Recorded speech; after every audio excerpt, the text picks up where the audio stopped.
लक्ष्मण, तुमने मेरे प्राण, मेरे प्यारे पुत्र से नरदमन का वध किया है। अब मेरे प्रकोप से तुम दोनों भाइयों को कोई नहीं बचा सकता, कोई नहीं। भास्कंड, ये क्रोध ही तुम्हारे विनाश का कारण बनेगा, क्योंकि सत्य और धर्म की लौ के आगे तुम्हारा ये झूठा दम अवश्य तोड़ेगा। आज तुम्हारे अत्याचार और आतंक का अंत होकर रहेगा भास्कंड।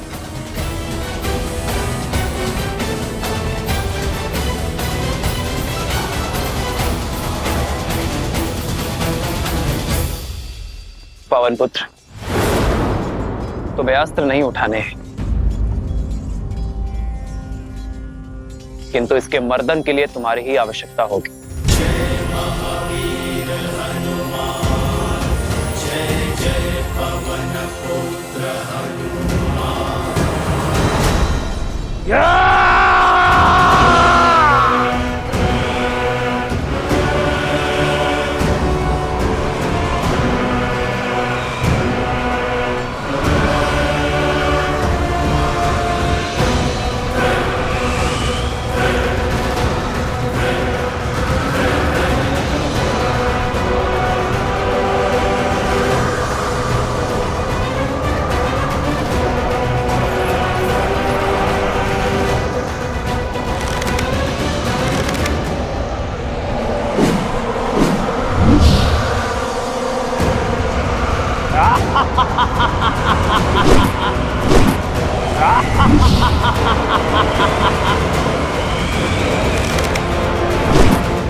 हनुमान,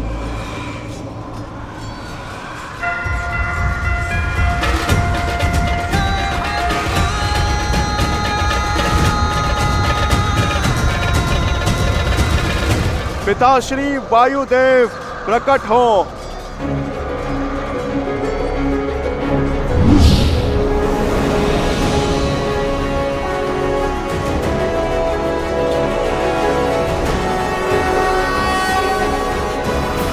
प्रणाम प्रभु। कैसे स्मरण किया पुत्र? पिताश्री, राम काज में आपकी सहायता की आवश्यकता है। मैं कुछ क्षण के लिए आपको अपने अंदर बसाना चाहता हूँ।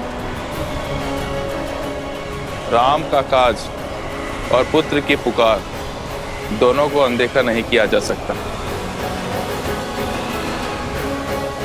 तथास्तु।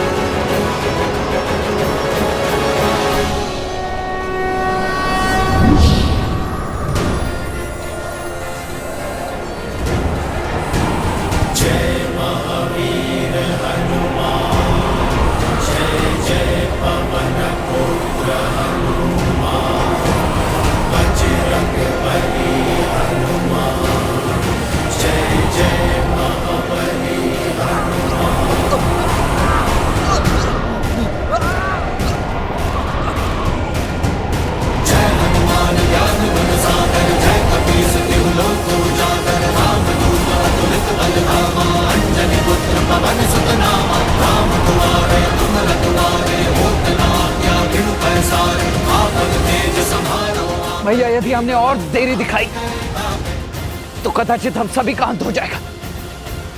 इससे पूर्व की कुछ अनर्थ आपको इसका संहार करना ही होगा। लक्ष्मण, वायु अब भास्कंड के संपर्क में नहीं है, किंतु वो धरा पर अब भी खड़ा है। जब तक वो युद्ध भूमि पर होगा, उसका अंत असंभव है लक्ष्मण।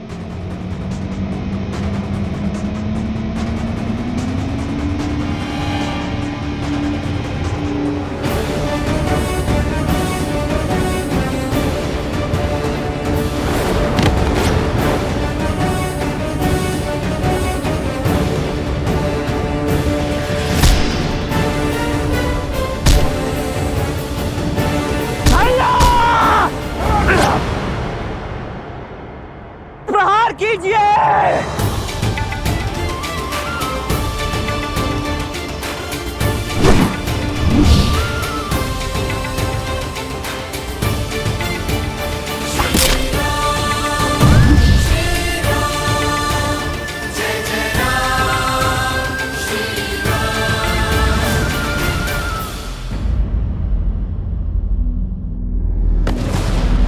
लक्ष्मण,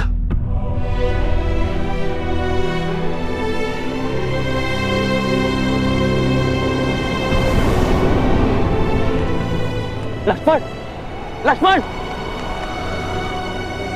लक्ष्मण, लक्ष्मण, लक्ष्मण, लक्ष्मण, लक्ष्मण, आज तुमने फिर मेरे प्राण बचा लिए। लक्ष्मण,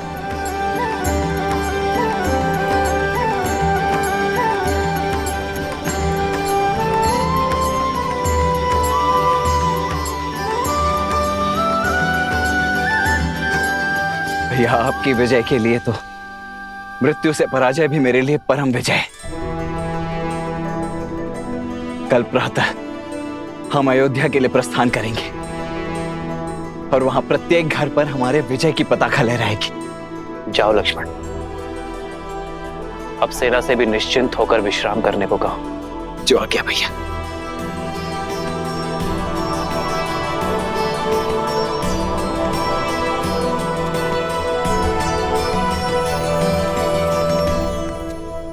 युद्ध अभी समाप्त नहीं हुआ है लक्ष्मण।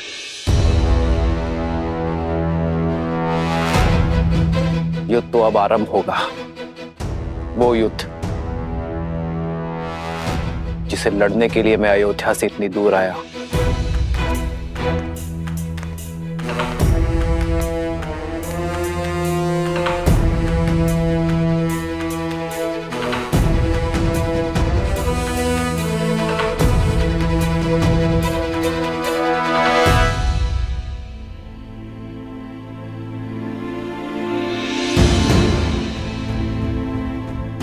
लोग आजकल कानाफूसी कर रहे हैं राजा राम और माता सीता के विषय में। हाँ, मेरे पति ने भी मुझे राजमहल की सेवा छोड़ने के लिए निर्देश दे दिया है। वैसे भी श्री राम के प्रेम के आगे उनको कुछ गलत नहीं लगता। वो तो कुछ भी नीति बना सकते हैं। उनको कौन है कहने वाला?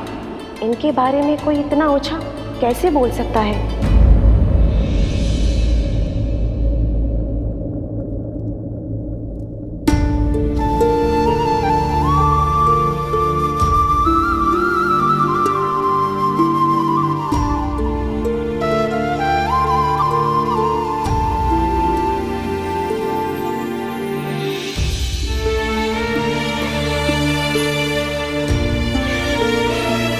सीता कभी चिंतित हो ही नहीं सकती आज, परंतु एक होने वाली माँ का स्वप्न बिगड़ जाने का शोक अवश्य है।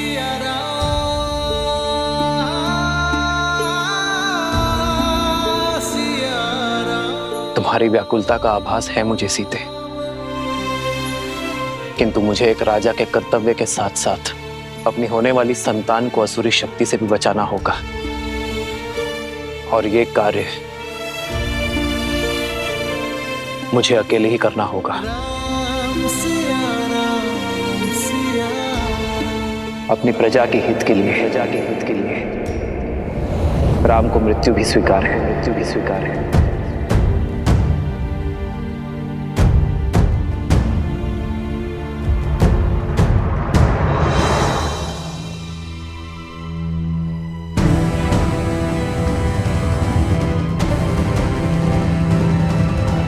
इतनी रात्रि में धनुष लेकर प्रभु अकेले कहाँ पे जा रहे हैं?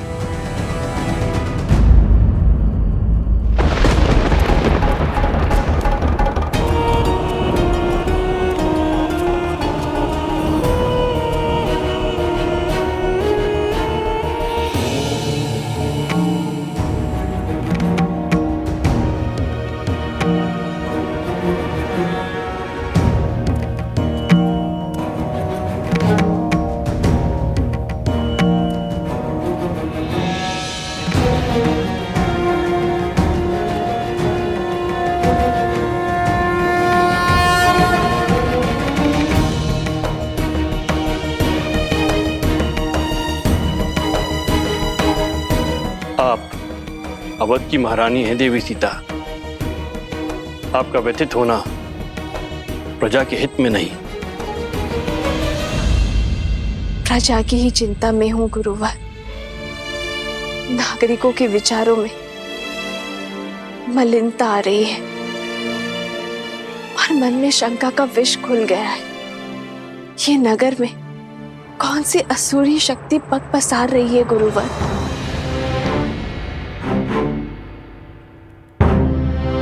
मनुष्य की प्रकृति ही अस्थिर होती है देवी।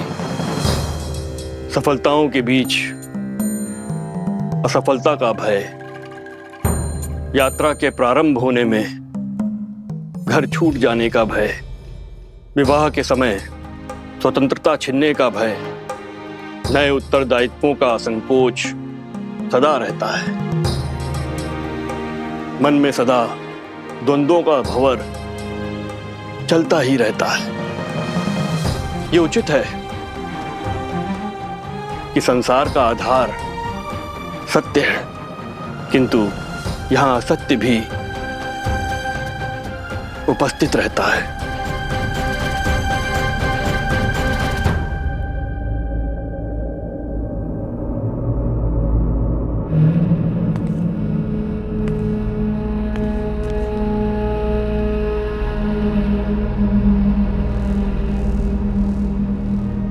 मैं ललकारता हूं सहस्त्र मुख रावण, सामने आओ। असत्य का गुण है कि वो सत्य से दूर नहीं रह सकता। मैं जानता था तुम मेरे पीछे अवश्य आओगे। अब बात और वार छुप कर नहीं, सम्मुख होकर होंगे। हार जाओगे राम, मुझे जितना काटोगे उतना ही मैं बढ़ूंगा। हार जाओगे, पराजय स्वीकारो। छिपने का कोई लाभ नहीं सहस्त्रमुख रावण। राम, मुझे जितना काटोगे उतना ही मैं बढ़ूंगा। हार जाओगे, पराजय स्वीकारो।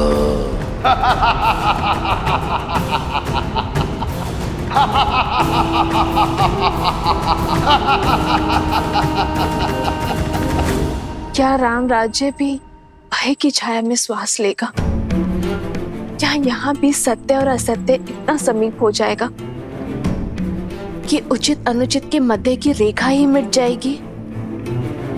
क्या रघुकुल के राघव की विजय पर भी प्रश्न चिन्ह लगेंगे गुरुवर? राम सिंहासन पर अवश्य आरूढ़ हो गए हैं देवी, किंतु किसी भी अभूतपूर्व कार्य के सफल होने में समय लगता है। राम राज्य स्थापित होने में भी अभी समय है।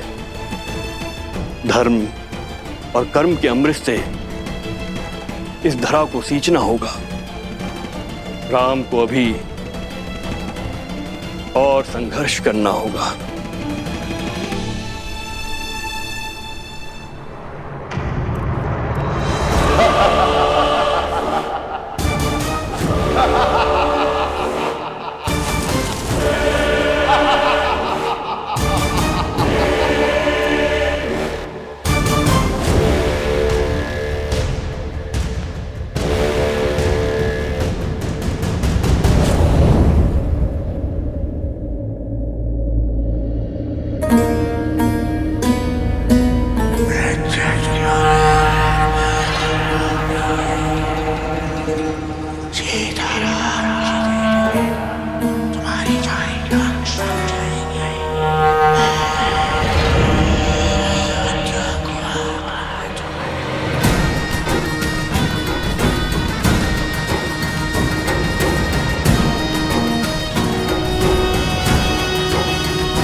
क्या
इतना सरल लगता है मेरा अंतराम?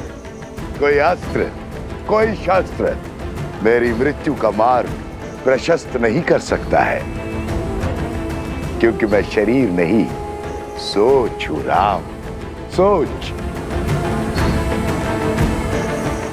सोच को कौन सा अस्त्र मार सकता है?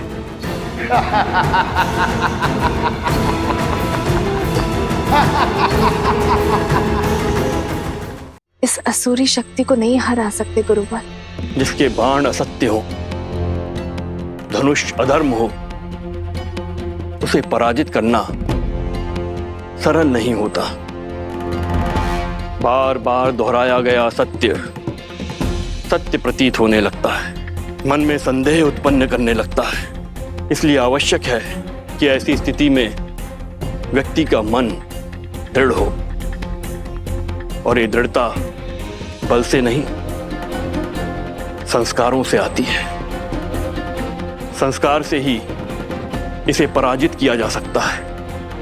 ऐसे संस्कार जो व्यक्ति की चेतना को पवित्र करे और समस्त संसार में संस्कारों को स्थापित करती है। स्त्री शक्ति, अर्थात इस भयंकर असुर को केवल एक स्त्री शक्ति ही पराजित कर सकती है, किसी राजा के बल की शक्ति नहीं।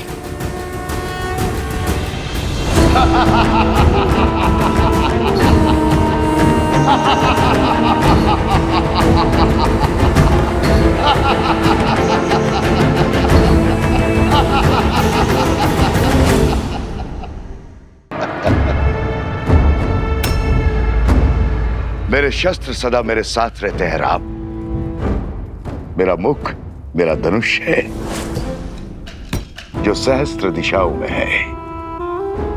शब्द मेरे बाण हैं, जो व्यक्ति के मन को चीर देते हैं। असत्य मेरी खड़क है, जो सत्य के प्रति प्रमाण को काट देती है। संदेह मेरा चक्र है, जो विवेक को व्यूह में फंसा देता है। अविश्वास मेरा भाला, जो धर्म की छाती चीर दे। बोलो राम, है इतने शस्त्रों से सामना करने की क्षमता? है मुझे मार्ग से हटाने की शक्ति? है मेरा वध करने का सामर्थ्य?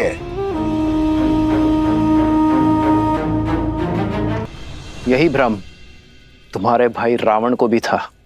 जानता हूं राम, जानता हूं तुम महान योद्धा हो, पर मैं दशानन रावण की तरह मूर्ख नहीं हूं, जो जानता था कि बाहुबल में तुमसे जीतना असंभव है। तुम्हारे साथ इंद्र है, फिर भी युद्ध भूमि में तुम्हारे सामने खड़ा हो गया। जो युद्ध बुद्धि से जीतना था, उसे बल से जीतने की हट कर बैठा। प्रचंड घने वृक्ष सरलता से कट जाते हैं राम, पर मैं सारे जगत में उगने वाली घास हूं, जो दिखती तो निर्बल है पर होती अनंत। है। मुझे एक जगह से उखाड़ोगे तो मैं सहस्त्रों जगहों पर उगाऊंगा। मेरा खून बहाओगे तो मैं रक्त बीज बन जाऊंगा। तुम्हारे बल से तो मैं परिचित हूं। अयोध्या वासियों का दूषित मन मेरे बल का परिचय है। रघुकुल के सत्य के प्रकाश में असत्य के अंधकार का अंत निश्चित है सहस्त्रमुख। इस राम राज्य की कल्पना सारा संसार कर रहा है। वो अयोध्या में कभी स्थापित नहीं होगा। राम प्रहार करने वाले के हाथ तो रोक दिए जा सकते हैं, किंतु बोलने वाले मुख को नहीं रोका जा सकता है। मैं सहस्त्र रावण अपने सहस्त्रों मुंह से अयोध्या में हाहाकार मचा दूंगा। तुम्हारे मंत्रियों और अधिकारियों में लोभ और लालच भर दूंगा। प्रजा के मन में अविश्वास और संघर्ष का बीज बो दूंगा। परिवार को ईर्ष्या और द्वेष दे दूंगा। राज्य में विद्रोह उत्पन्न करूंगा। धर्म की धरा पर अधर्म के पुष्प कभी नहीं खिल सकते सहस्त्रमुख। तुम्हारे विष की गगरी मेरे नगरी में कभी नहीं छलकेगी, क्योंकि मैं इसी क्षण इसी स्थान पर तुम्हें बांध दूंगा।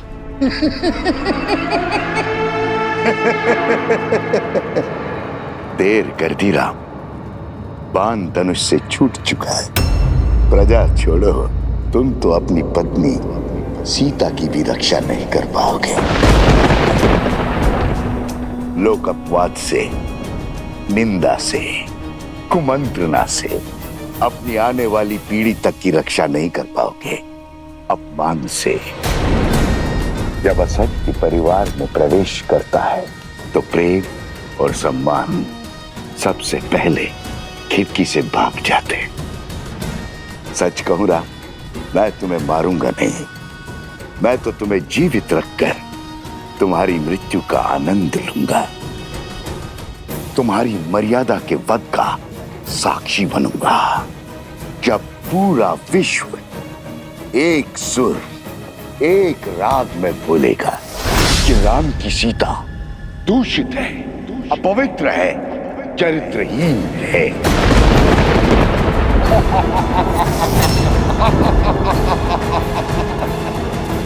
पापी, तूने मेरी माता के लिए अपशब्द कहे। हनुमान,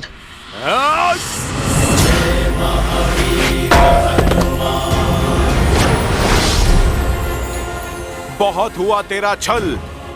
अब तू देखेगा सीता माता के पुत्र का बल। तेरा इसी क्षण अंत कर दूंगा मैं। तेरे लोक अपराध का, तेरे भ्रम और तेरे असत्य का। या तो तुम महाबोले हो या महामूर्ख हो वानर। इतना भी नहीं जानते, असत्य को जितनी ऊंचाई दोगे वो उतना ही बलवान होता है, उतना ही शीघ्रता से फैलता है स्वयं।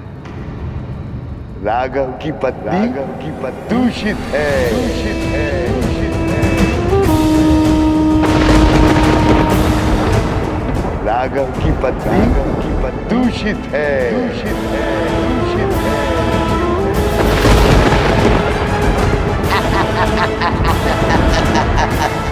राघव की पत्नी दूषित है।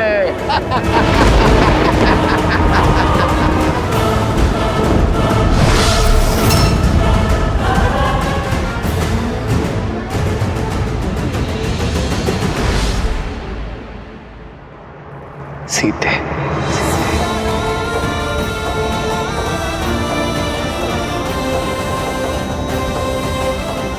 अधर्म ने चाहे जितने भी सशक्त कवच पहने हो, मेरे श्री राम उसके अंत का कोई ना कोई हल अवश्य निकाल लेंगे।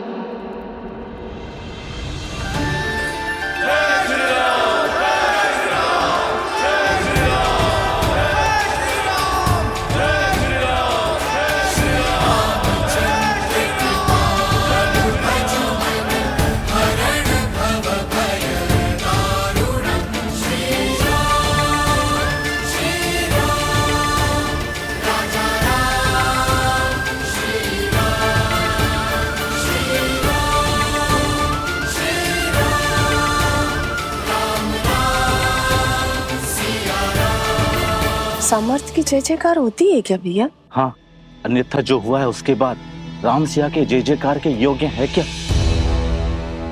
जिस राम राज्य की कल्पना सारा संसार कर रहा है वो अयोध्या में कभी स्थापित नहीं होगा। राम, तुम्हारे मंत्रियों और अधिकारियों में लोभ और लालच भर दूंगा, परिवार को ईर्ष्या और द्वेष दे दूंगा, राज्य में विद्रोह उत्पन्न करूंगा।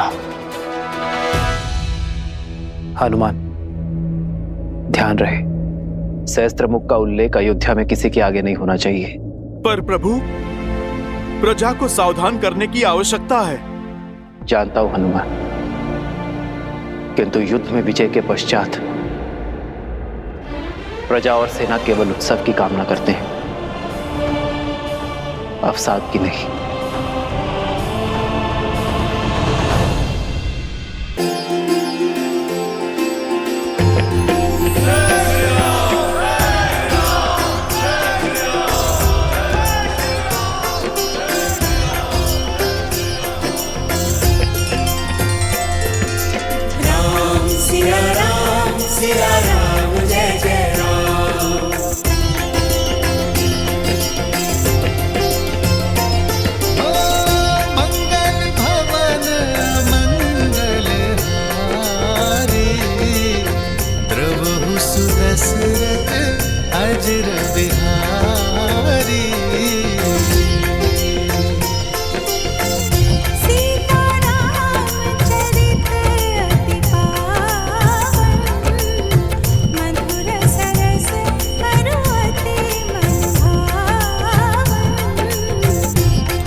वैसे तो राम ने कई युद्ध जीते हैं, लेकिन ये राजा राम की पहली विजय है। माता, आपको देखना चाहिए था कैसे भैया ने उस दुष्ट भास्करण का वध किया। ना वो धरती पर था और ना ही वायु में। हनुमान जी के सहयोग के कारण हनुमान जी ने इस युद्ध में भले ही सैनिक ना बनकर, परंतु भैया का सेवक बनकर अपना पूर्ण योगदान दिया है। उनके बिना ये विजय संभव नहीं थी, है ना भैया? इतना विनम्र मत बनो लक्ष्मण। मेरी वीरता की गाथा बताने में अपना शौर्य छुपा बैठे। संहार दमन को कितने साहस के साथ मारा है तुमने, और भास्करण का वध करने में अपने प्राण तक दांव पर लगा दिए। ये विजय केवल राजा राम की नहीं, समस्त अयोध्या की है। और अयोध्या इसी प्रकार हर युद्ध को जीतेगी, फिर चाहे वो युद्ध भीतर का हो या बाहर का। राम सिया राम सिया राम सिया राम, राम सिया राम सिया राम। उचित समय पर आए हो पुत्र। हाँ पुत्र, कल वसंत पंचमी के अवसर पर सीता के गर्भ के पुष्पवंश संस्कार का मुहूर्त निकला है। तुम्हारा होना भी वहां अनिवार्य है। अब तुम आ गए हो तो सारी पूजा विधि विधान पूर्ण हो जाएगी। अवश्य मां।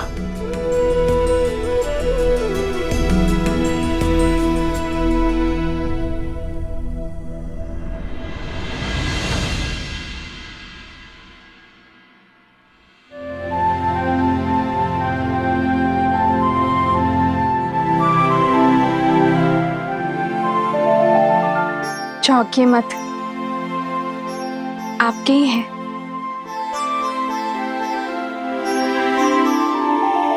कौशल्या माता ने दिए। कह रही थी जिन खिलौनों से पिता खेले हैं पुत्र भी उन्हीं से खेलेंगे। वैसे राजा बनने के पश्चात आप एक वचन भूल सा गए हैं आर्य। कैसा वचन सीते? वही जो विवाह के समय दिया था। आधा अंग है हम एक दूसरे का, सुख के साथ साथ दुख और चिंता में समान भागीदार है। तो बताइए ऐसा क्या है आर्य जिसने आपकी विजय की मुस्कान को धुंधला कर दिया है?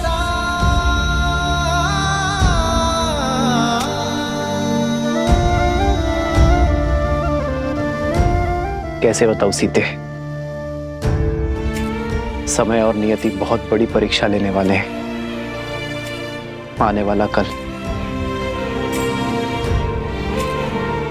बहुत बड़ी कसौटी है। तो अच्छा है ना आर्य, कसौटी तो स्वर्ण को ही परखती है। आप उस असुरी माया को लेकर चिंतित है ना आर्य? गुरु वशिष्ठ ने बताया मुझे कि किसी असुरी माया की छाया है हमारे राज्य पर, जो प्रजा की सोच और विचारों को दूषित कर रहा है। राम की सीता दूषित है, अपवित्र है, चरित्रहीन है। सोच की शक्ति समझती हूं मैं आर्य। एक बुरा विचार सभी अच्छे विचारों को दुर्बल कर सकता है। यही सत्य आपको व्याकुल कर रहा है ना? गुरुवर ने यह भी बताया कि इस सोच को शास्त्र से नहीं, संस्कार से हराया जा सकता है।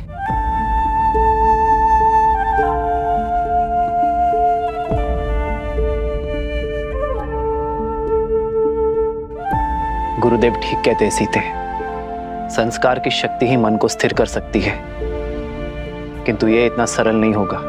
जैसे पके हुए घड़े पर माटी नहीं चढ़ाई जा सकती, वैसे ही एक व्यक्ति के युवा हो जाने पर उसके संस्कार नहीं बदले जा सकते। संस्कार बालकों को दिए जाते हैं सीते, युवाओं को तो शिक्षित किया जाता है। और अब मैं भी वही करूंगा, अपने राज्य को, अपनी प्रजा को शिक्षित करूंगा, क्योंकि विद्या ही अब एकमात्र मार्ग है।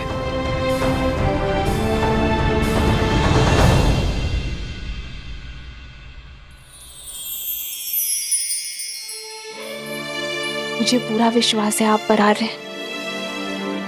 जो आपने ठाना है उसे पूरा अवश्य करेंगे।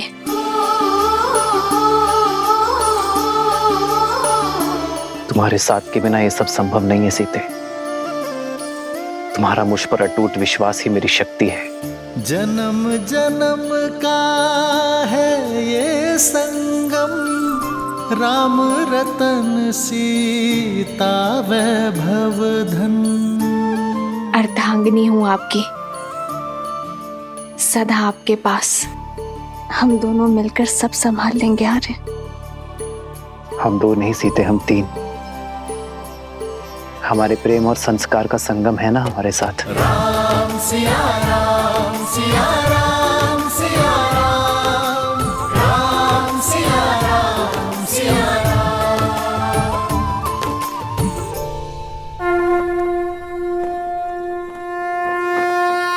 ओम अदव्याः संवृताः पृथ्वी समाश्च विश्वकर्मणाः संवृताग्रहे।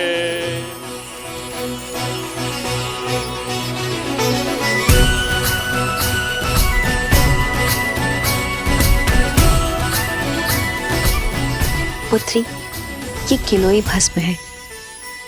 इसे अपने दाहिने हाथों से अपने नाक के ऊपर लगाओ और श्वास के साथ भीतर लो। किलो की ये गंध तुम्हें और तुम्हारी संतान को स्वस्थ रखेगा।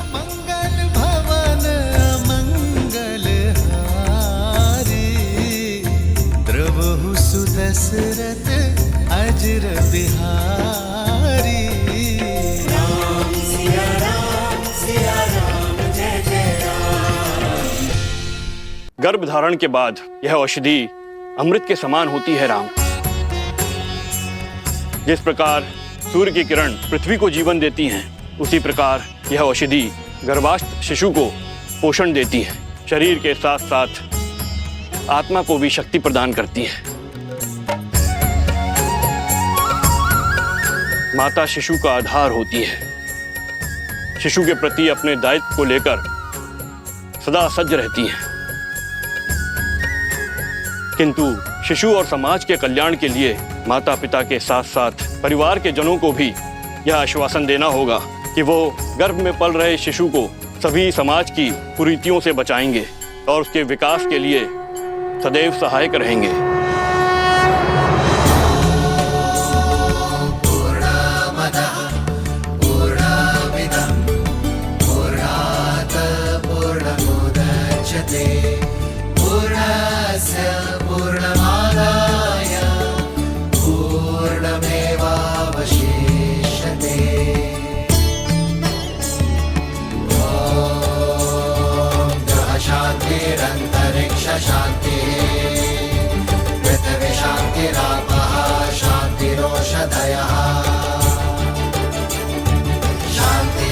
शांति सामा शांति रेति।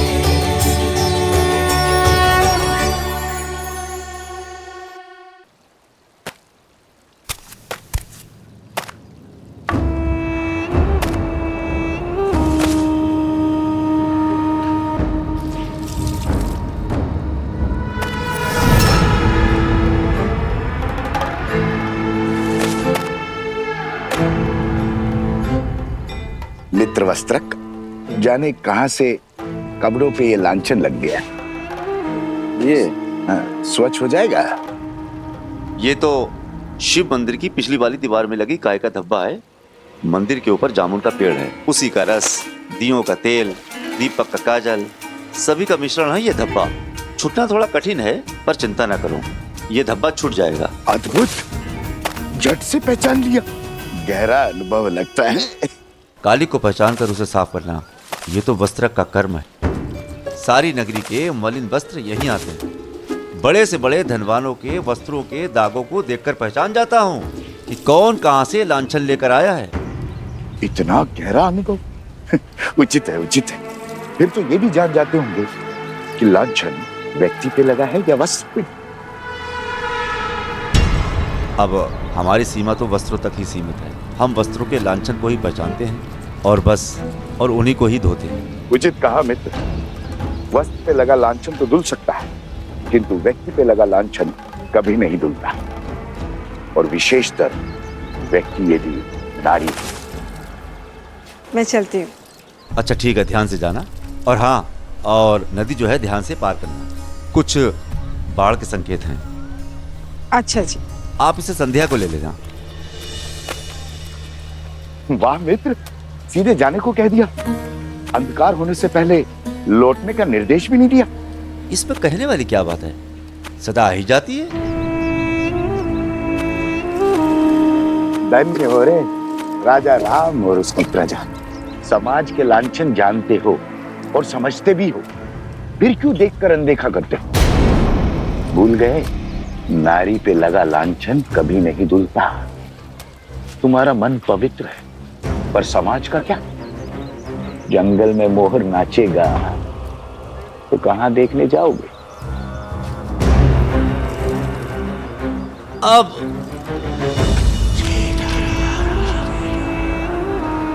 अरे ऐसा है, दिन ढलने से पहले आ जाए।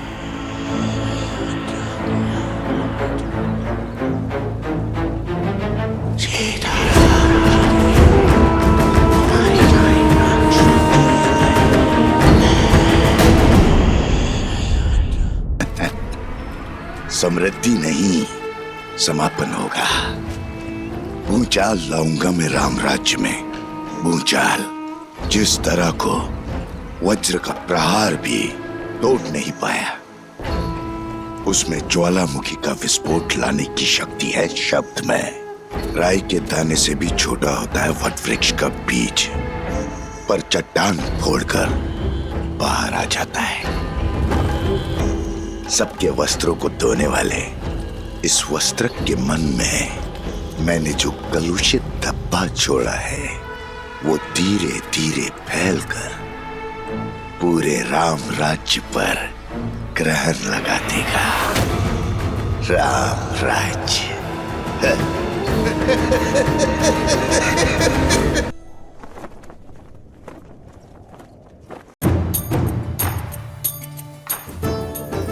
शीघ्र ले जाओ।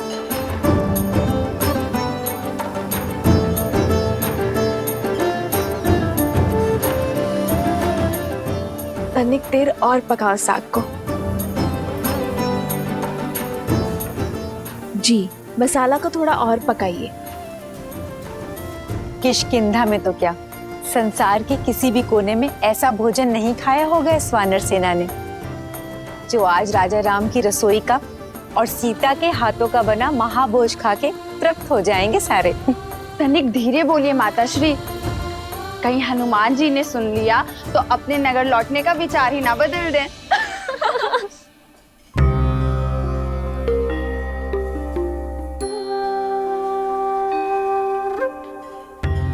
देखो तो, हनुमान जी स्वयं आए हैं कि उनकी सीता मैया उनके लिए क्या क्या बना रही हैं?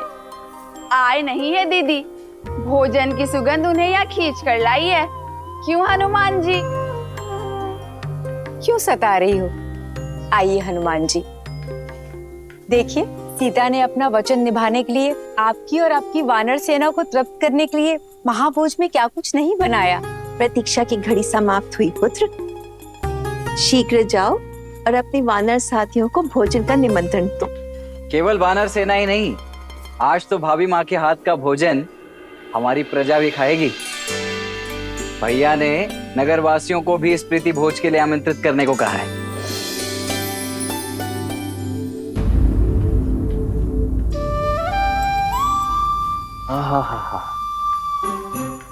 इतनी अद्भुत सुगंध, मेरी तो भूख इस सुगंध से ही तीव्र हो बैठी है। भाभी माँ, आज तो अत्यंत आनंद आएगा। आप सभी शीघ्रता कीजिए, भूख तीव्रता से बढ़ रही है। हनुमान,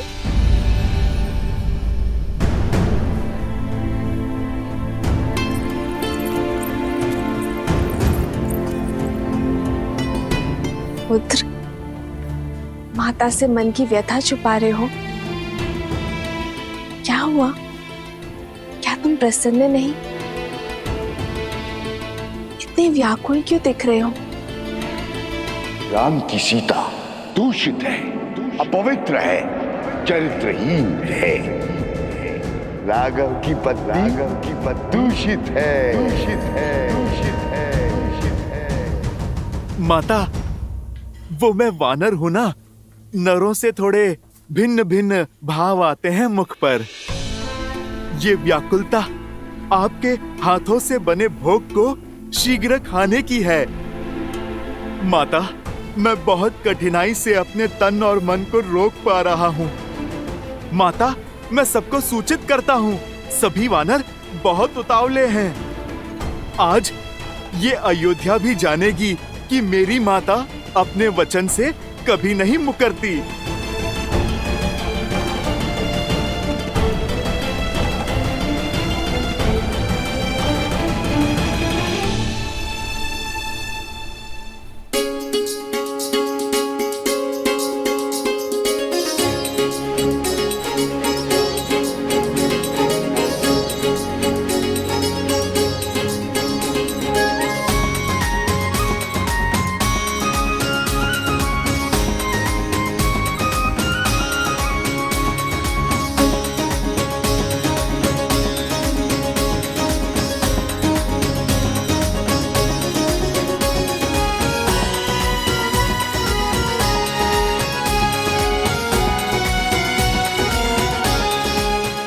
अद्भुत, आनंद आ गया प्रभु। जय सिया माता की। लगता है माता सीता ने नहीं, स्वयं माँ अन्नपूर्णा ने भोग बनाया है।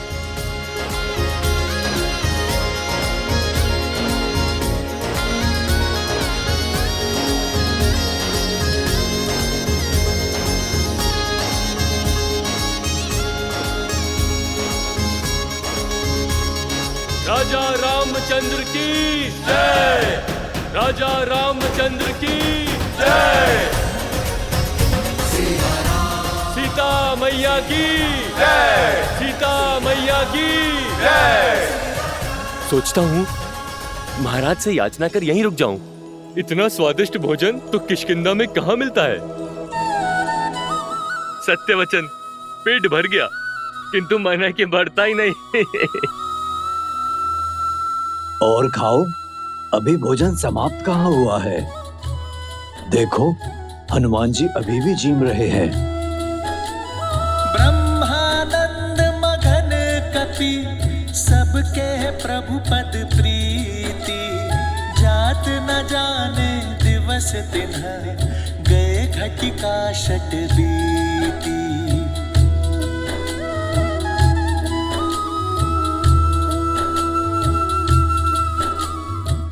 तनिक कड़ी बाजरा थोड़ा और मिलेगा? जी लाती हूँ।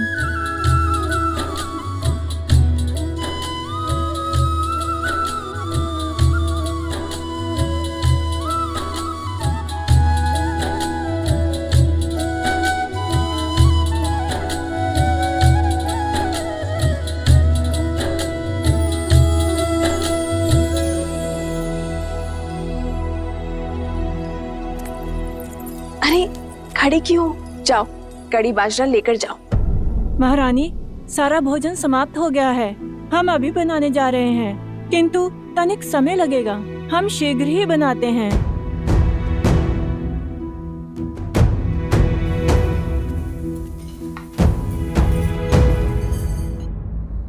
कड़ी बाजरा आने तक ये लड्डू लीजिए ना हनुमान जी।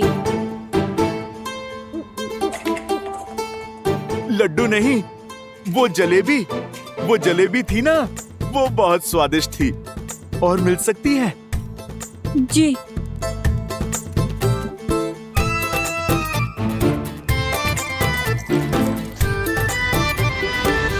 आर्य, रसोई में सारा भोजन समाप्त हो गया है। सारे पात्र खाली हैं और भोजन बनाने में समय लगेगा। पर पुत्र हनुमान की भूख रुकती ही नहीं। आपने वनवास में इन भोले वानरों को भूखा रखा था ना। आपका वचन था कि आप इन्हें तृप्त करेंगे, तो करिए अब इन्हें तृप्त।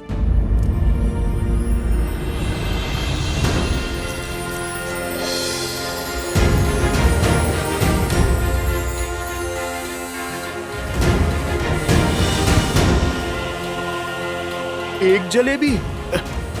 माता, इससे क्या होगा? आप कृपा करके 2 थाल और ले आइए। जी। जय जय महाबली हनुमान। चिंता ना करो सीते, मेरे हनुमान को तृप्ति अवश्य मिलेगी। आओ सीते।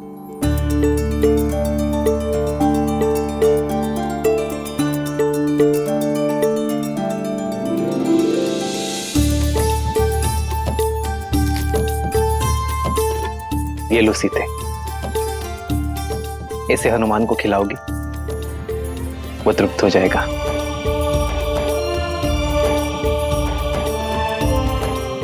सच में? विश्वास करो।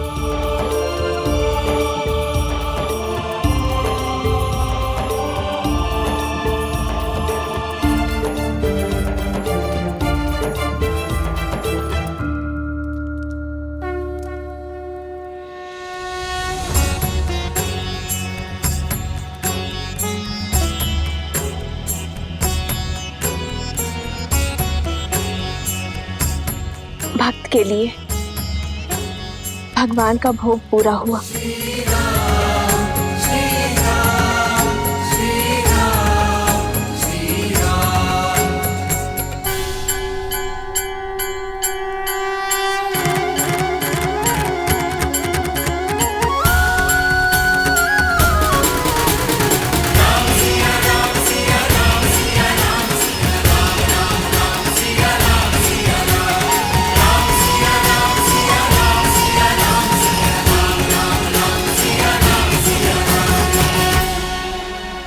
लो हनुमान, ये लड्डू खाओ।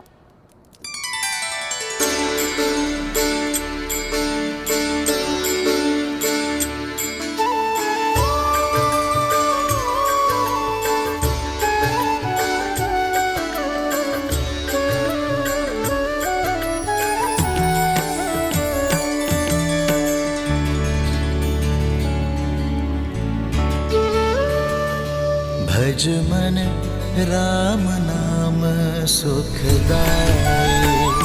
भज मन राम नाम सुखदाई। भज मन राम नाम सुखदाई। भज मन राम नाम सुखदाई।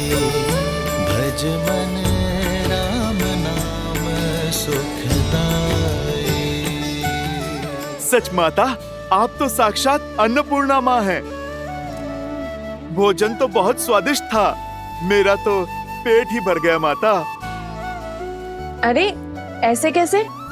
बाद में फिर कहोगे कि माता ने पेट भर भोजन नहीं खिलाया। लो 1-2 लड्डू और खा लो। नहीं माता, तन और मन दोनों तृप्त हो गए।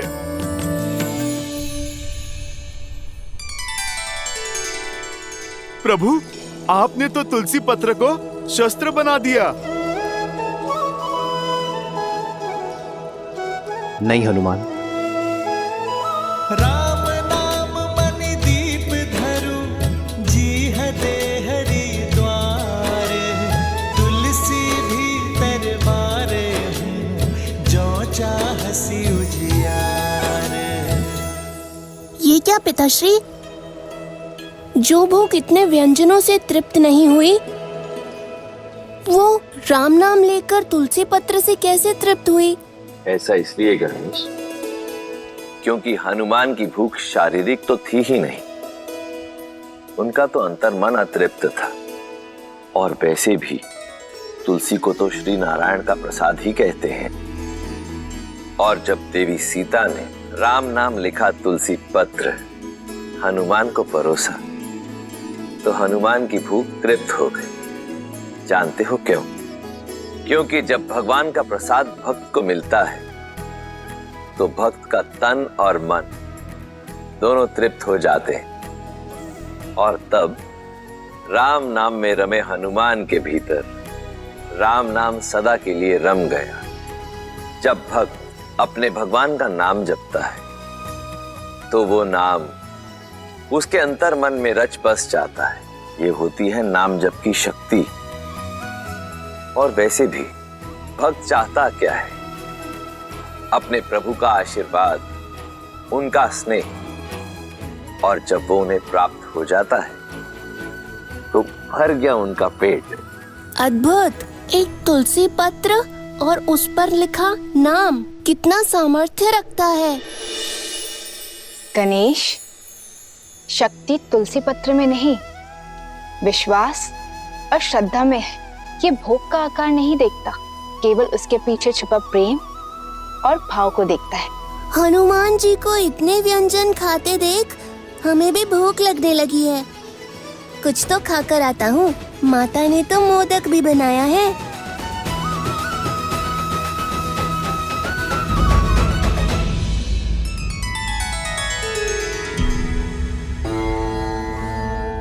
गणेश को प्रसाद की शक्ति समझा दी, किंतु उस शब्द शक्ति का क्या, जो शूल बनकर अयोध्या पर बरसने वाली है? शब्द वो शस्त्र है देवी, जो या तो तार दे या मार दे।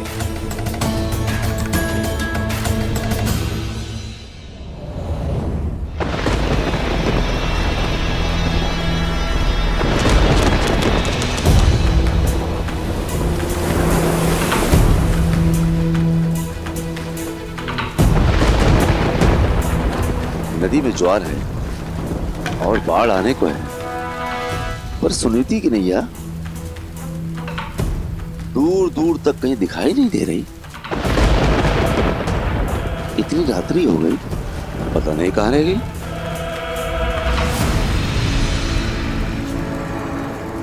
मिला, मेरी कुटिलता के बीज को सींचने के लिए जल मिला।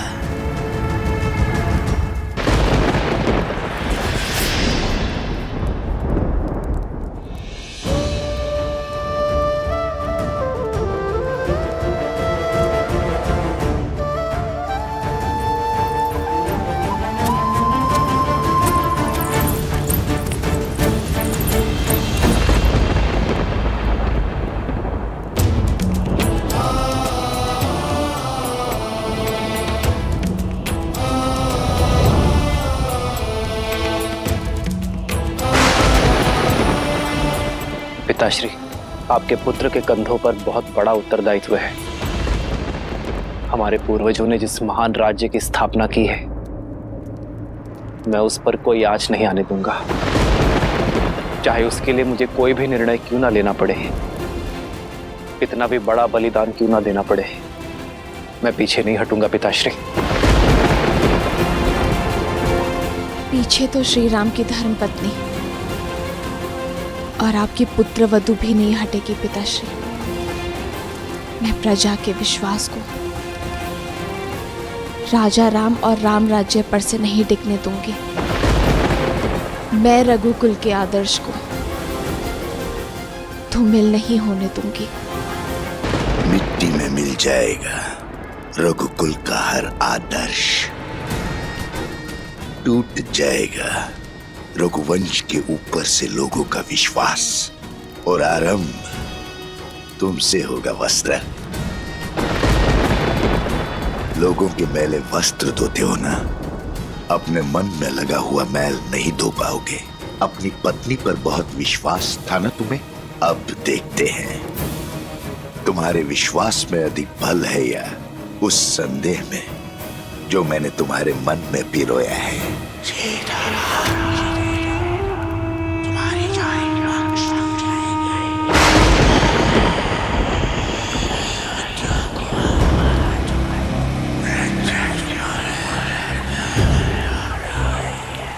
क्या नदी के उग्र होने के कारण से तो नहीं है, या फिर इस विलंब का कोई और कारण है? समाज के लांछन जानते हो और समझते भी हो, फिर क्यों देखकर अनदेखा करते हो? नारी पे लगा लांछन कभी नहीं धुलता। तुम्हारा मन पवित्र है, पर समाज का क्या? जंगल में मोर नाचेगा तो कहां देखने जाओगे? संदेह वो चिंगारी है जो एक बार अग्नि बन जाए तो विश्वास को भस्म कर देती है। आज इस अग्नि में अपने विश्वास को भस्म करेगा तू, और अविश्वास की अग्नि को ज्वालामुखी बनाऊंगा मैं। राम का सुखी जीवन और राम राज्य की कल्पना दोनों को जलाकर भस्म कर दूंगा।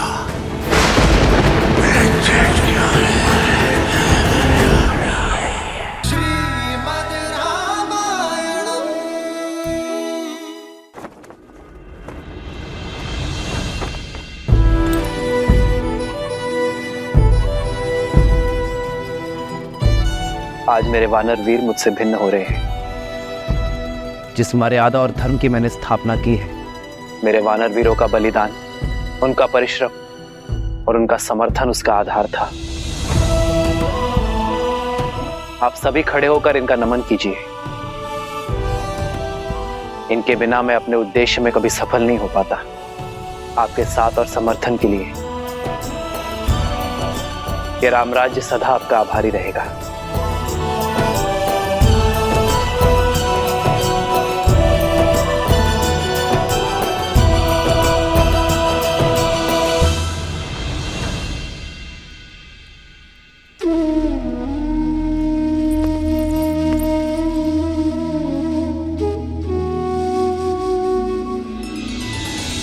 श्री राम श्री राम श्री राम श्री राम।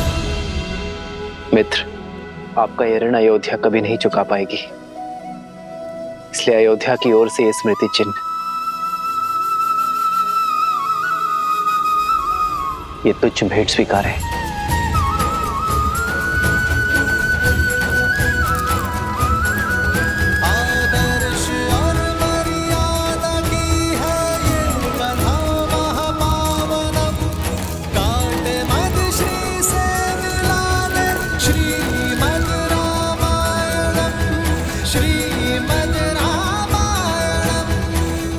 मित्र, आपके साथ रह के हम वानरों ने केवल धर्म का ज्ञान ही नहीं पाया, अपनी शक्ति का परिचय भी पाया।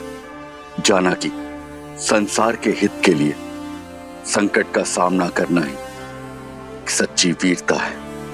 मैं ये तो नहीं जानता कि वानरों ने आपकी सहायता की या आपने वानरों की, किंतु इस असहनीय वियोग की पीड़ा से पहले हमारा मार्गदर्शन कीजिए, हमें मार्ग दिखाइए, हम धर्म के मार्ग पर कैसे चलें।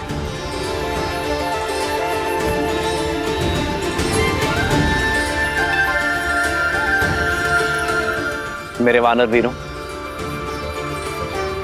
सदा स्मरण रखना, धर्म की सारी विद्या, सारे शास्त्र, सारे सिद्धांत भूलकर भी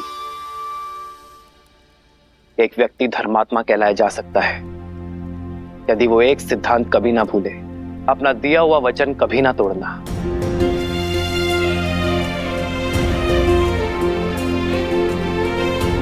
यही वो ज्ञान है जो जीवन को स्वर्ग और नर को नारायण बनाता है।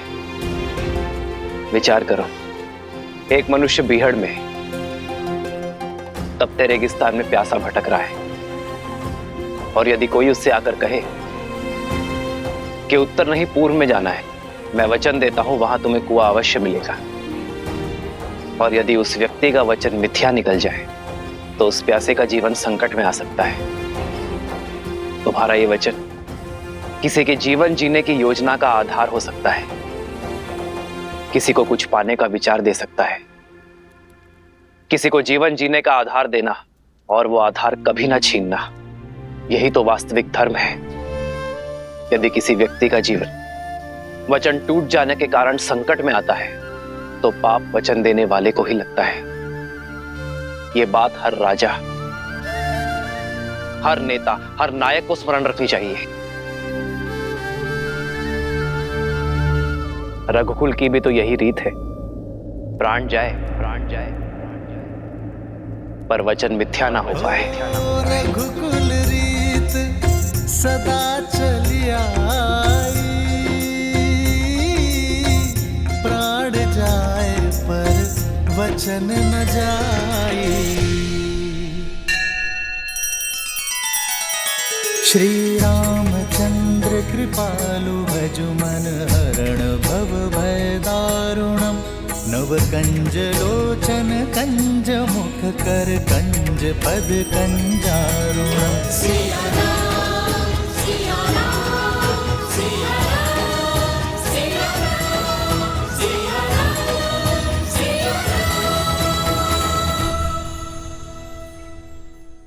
हनुमान, चलो। कहाँ महाराज? मैं नहीं जा सकता। मुझे अभी अभी वचन की महानता सिखाई प्रभु श्री राम ने। मैं अपना वचन नहीं तोड़ सकता। कौन सा वचन हनुमान? किसने दिया तुम्हें? प्रभु श्री राम का सेवक रहने का वचन, जो महाराज मैंने दिया स्वयं अपने आप को। मैंने अपने प्रभु की परछाई बनकर रहने की सौगंध खाई थी। यदि महाराज आज मैं इस अयोध्या से चला गया तो मुझे भारी पाप लगेगा, वचन तोड़ने का पाप। तुम्हारा स्थान किष्किंधा में है हनुमान। नहीं जामवंत जी, मेरा स्थान किष्किंधा में तब तक था जब तक मेरे प्रभु श्री राम वहां पर थे। लंका में तब तक था जब तक प्रभु श्री राम ने वहां पर प्रवास किया। हनुमान, जब तक तुम चाहो तब तक यहाँ रह सकते हो। परंतु देवी, वहां किष्किंधा। वहां नहीं महाराज, यहाँ पर मेरा हृदय, मेरी माता सीता और मेरे प्रभु के चरणों में है। आप सोचो, जिसके हृदय में प्रभु श्री राम और माता सीता हैं, भला उसका स्थान कहीं और कैसे हो सकता है?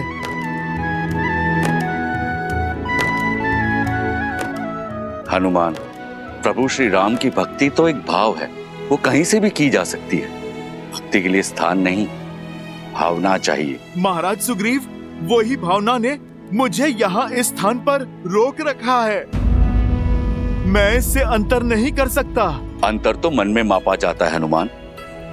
यदि व्यक्ति के मन मिले हो तो वो कहीं भी रहे, अंतर नहीं होता।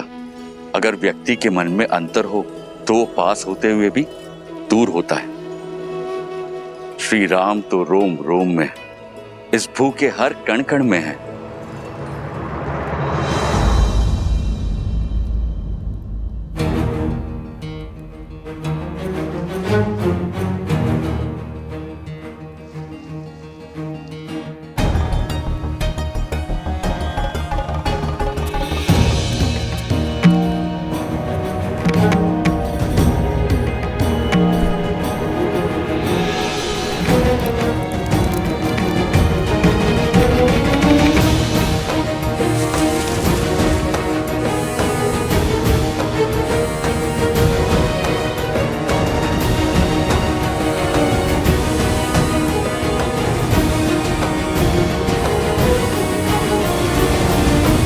हनुमान, ये कैसी उद्दंडता है? तो क्या इन मोतियों के हृदय में भी प्रभु श्री राम है? विद्यावान गुणी अति चातुर राम काज करिबे को आतुर प्रभु चरित्र सुनबे को रसिया राम लखन सीता मन बसिया लाल देह लाली इसमें तो नहीं है प्रभु श्री राम। वज्र देह दानव तलत इसमें भी नहीं है प्रभु श्री राम।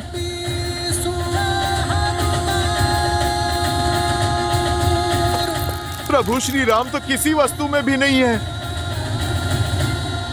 प्रिय हनुमान, हृदय में श्री राम की छवि होने का अर्थ ये नहीं है कि सत्य में उनकी छवि वहां दिखाई दे। ये तो बस कहने भर की बात है। नहीं नहीं लक्ष्मण भैया, भक्ति में जो कहा जाता है वो सत्य में भी होता है। प्रभु श्री राम को हृदय में बसाना और बसना ही क्या, यदि प्रभु की छवि इस हृदय में ना उतर जाए, स्वयं और इस संसार को दिखाई ही ना दे।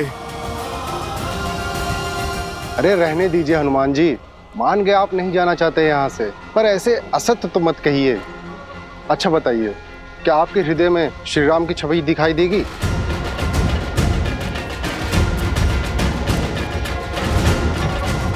देगी, और यदि ना दिखाई दे तो हनुमान के लिए इस जीवन का, इस हृदय का कोई अर्थ नहीं। तो फिर सिद्ध करो।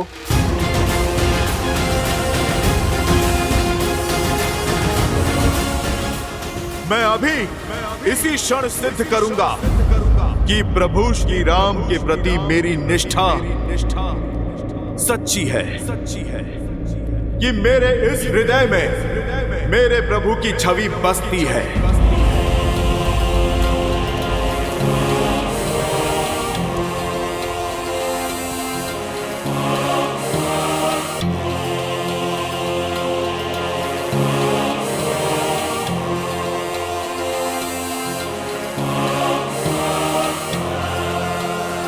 जय श्री राम। जय महावीर हनुमान, जय जय पवन पुत्र हनुमान, बजरंग बली हनुमान, जय जय महाबली हनुमान।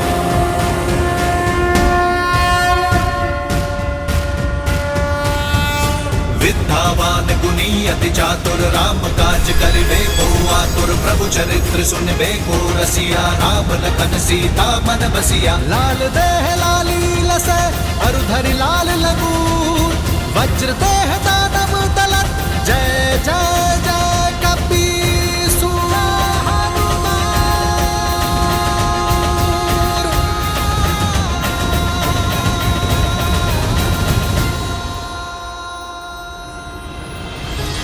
तुलसीदास सदा हरि चेरा कीजय नाथ हृदय महाडेरा। जय हनुमान ज्ञान गुण सागर, जय कपीस तीनों लोक उजागर। रामदूत अतुलित बल धामा, अंजनी पुत्र पवन सुत नामा। पवन हनुमान, संकट हरन,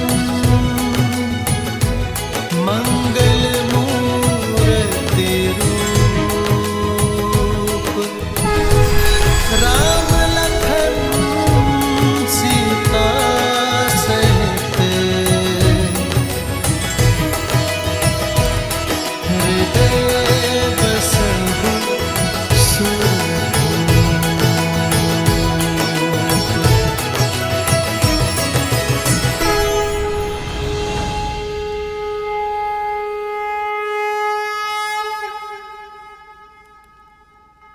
हनुमान ने उचित कहा मित्र। अब हनुमान किष्किंधा के नहीं, राम के हैं, मेरे हैं, और आजीवन अयोध्या में ही रहेंगे।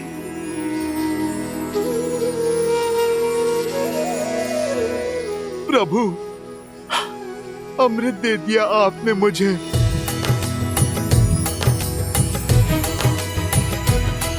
श्री गुरु चरण सरोज रज निज मनु मुकुर सुधारी। हनुमान, तुम जैसा भक्त पाकर तो स्वयं भगवान भी धन्य हो जाते हैं। वचन दो, चाहे मैं श्री राम के साथ रहूं ना रहूं, तुम सदा श्री राम के साथ रहोगे।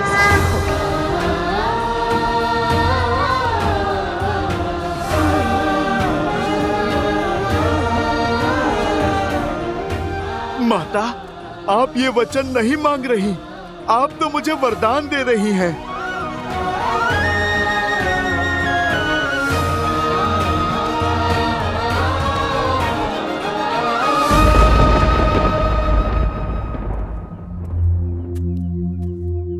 मेरी पत्नी अब तक नहीं लौटी, कुछ पता नहीं कहाँ रह गई। क्यों चिंता करते हो मित्र वस्त्रक? रात बाढ़ आई थी, भारी वर्षा हुई थी। अरे फंस गई हो किसी कार्य में, या हो सकता है अपनी सखी के घर रुक गई हो। बात तो ठीक है बंधु, हो सकता है बाढ़ ने रोक दिया हो, क्योंकि होने को तो कुछ भी हो सकता है। अरे भाई ऐसे मत देखो मुझे, मैं तो शास्त्रों की युक्ति बता रहा हूं। शास्त्रों में लिखा है कि मनुष्य स्वभाव से ही समाज के बनाए नियमों के विरुद्ध जाता है। जैसे बच्चे को खाने को कह दो तो वो दौड़ने भागता है, वैसे ही व्यक्ति को जो भी कार्य कहोगे उसके विरुद्ध जाने की चेष्टा उसके मन में सदा होती है। क्योंकि मनुष्य बना तो माटी से ही, अब जहां स्वर्ण होता है वहां मलिनता भी होती है। इसलिए स्त्री हो या पुरुष, राजा हो या रंक, अवसर मिलते ही पाप की ओर दौड़ पड़ता है। अपने परिवार में पाप की संभावना को सबसे पहले पहचानना चाहिए। क्यों किसी भले व्यक्ति पे लांछन लगाते हो? अरे भैया, मैं तो स्वयं के वस्त्रों पर लांछन दुलवाने आया। अब तुम्हें क्या बताऊं, आंखें बंद कर लेने से दिन में भी अंधकार हो जाता है। जब तक सामने है सब भले हैं।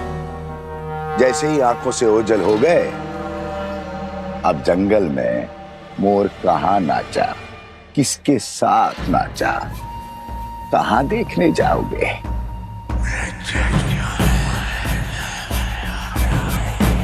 राम राज्य में ये कोई नई बात थोड़ी है। देखो भैया, मैं महारानी सीता पर जो महीनों रावण के पास रहकर आई है, उस पर कोई लांछन नहीं लगा रहा हूं। और ना ही मेरा इस वस्त्र की पत्नी से कोई बैर है। किंतु समाज में शुद्धि बनाए रखने का कार्य तो समाज को ही करना होगा, अन्यथा क्या होगा? किसके घर में किसकी संतान पल रही है, किसे पता होगा? अब अयोध्या के राज सिंहासन पर इक्ष्वाकु वंश का राजा है या किसे आभास होगा? छोड़ो भी। जब महारानी सीता जो महीनों पराए घर में रहकर आई, उसकी पवित्रता की सौगंध खाई जा रही है, तो इस बेचारे वस्त्र की पत्नी कैसे मलिन हो गई? वो तो सिर्फ एक रात से बाहर है। अयोध्या की बातें अयोध्या ही जाने।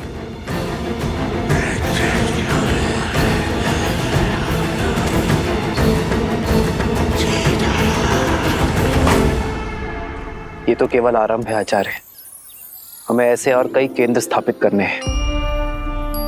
संपूर्ण कौशल राज्य से आने वाले सभी विद्यार्थियों को वैदिक ज्ञान का केंद्र देना है। ऐसा केंद्र जहां केवल आध्यात्मिक और वैदिक ज्ञान ही नहीं, बल्कि व्यवहार की कुशलता और दिन प्रतिदिन के अवसादों से लड़ने की क्षमता भी देगा। चरित्र और शारीरिक बल को विकसित करने का अवसर भी दिया जाएगा। क्योंकि जो तन और मन से सामर्थ्यवान होगा वही समाज की अनुचित सोच से भी लड़ पाएगा, उसे बदलकर रामराज्य स्थापित कर पाएगा। इसीलिए आपको आमंत्रित किया गया है आचार्य, ताकि इस स्थान को श्रेष्ठ आचार्य और कुलपति मिले।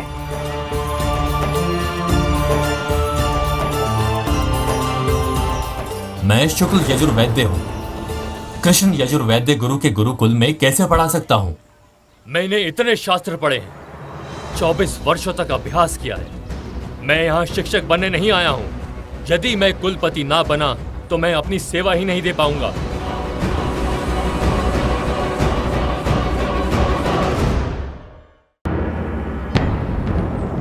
मैं सहस्त्र रावण अपने सहस्त्रों मुंह से तुम्हारे मंत्रियों और अधिकारियों में लोभ और लालच भर दूंगा।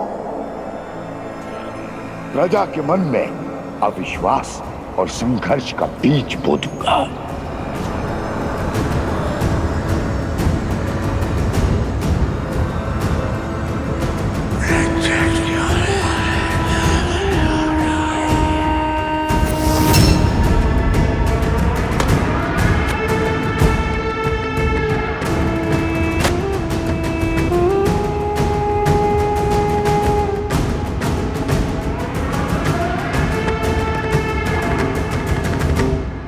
करने पर व्यक्ति सदा अपनी भूल को छुपाने का प्रयास करता है, विचित्र बहाने बनाता है अपने पाप को छुपाने के लिए।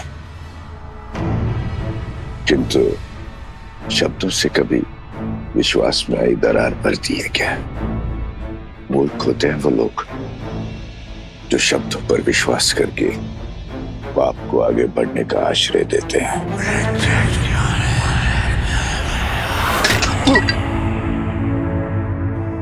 क्षमा करना मित्र, कच्ची मिट्टी का थाना कच्चे संबंधों की तरह टूट गया है। अरे वस्त्रक, अब चिंता छोड़ो। ये देखो मित्र, अरे आ गई तुम्हारी पत्नी।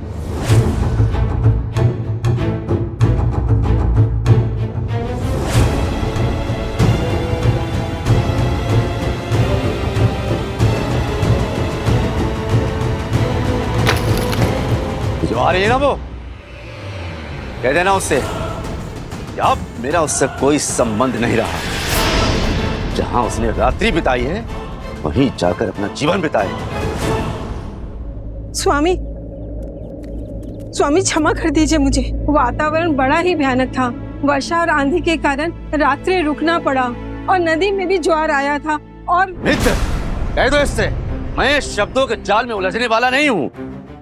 मैं एक वस्त्रक हूँ, वस्त्रक। लांछन चाहे व्यक्ति में लगा हो या वस्त्र में, मैं इससे तुरंत पहचान लेता हूँ।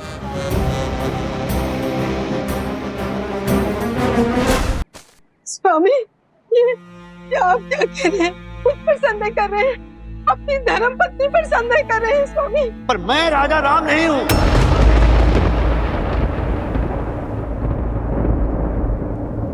एक कच्ची मिट्टी के टूटे हुए पात्र को जोड़कर रखना नहीं आता। मैं तेरा मुख तक नहीं देखना चाहता। स्वामी, अब तेरा इस घर में और मेरे जीवन में कोई स्थान नहीं है। जहां तूने रात्रि बिताई है वहीं जाकर अपना जीवन व्यतीत कर। जा।